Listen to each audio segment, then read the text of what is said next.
हरियाणा के मुख्यमंत्री नायब सिंह सैनी का कहना है, राज्यपाल ने लिखित में देने को कहा है कि हम फ्लोर टेस्ट करवाना चाहते हैं क्योंकि विपक्ष का दावा है कि सरकार अल्पमत में है।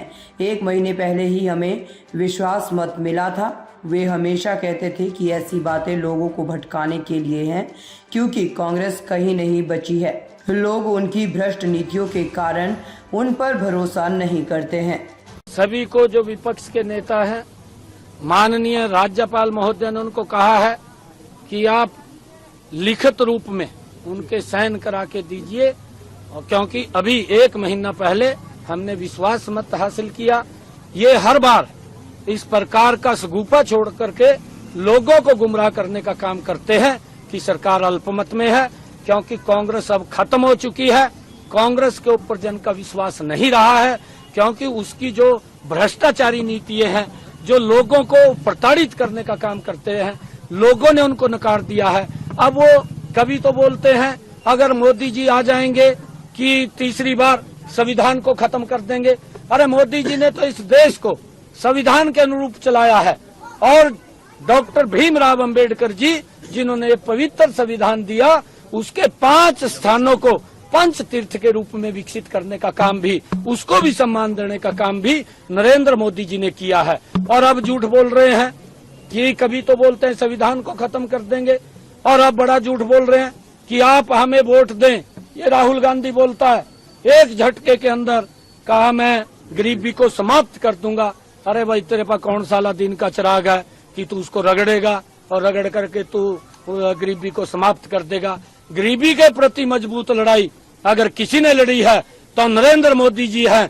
इन्होंने तो लंबे समय तक, इसकी दादी ने कहा था 1970 के दशक में गरीबी हटाएंगे। राहुल गांधी बताए देश को क्या गरीबी हटी है।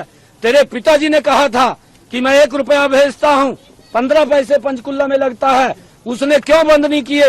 अरे तू तो इस पिछले 10 वर्षों में ये भी सुपर प्राइम मिनिस्टर रहा है। अरे इसका प्रधानमंत्री अगर वो कानून बनाता है, ये लोकसभा में खड़ा हो करके उस बिल को तार तार करके फाड़ करके अपने प्रधानमंत्री के ऊपर फेंकने का काम करता है, तब संविधान कहाँ था, तब लोकतंत्र कहाँ था, तब वो पवित्र संसद जहाँ बैठ करके हम देश के 140 करोड़ आकांक्षाओं के ऊपर काम करते हैं, तब वो कहाँ थी। ये देश को गुमराह करना बंद करे। कांग्रेस को देश ने नकार दिया है। आज भारतीय जनता पार्टी घर घर जा करके, हर बूथ, हर घर जा करके एक एक व्यक्ति से मिल करके आज नरेंद्र मोदी जी को तीसरी बार इस देश का प्रधानमंत्री बनाने का काम करेंगे।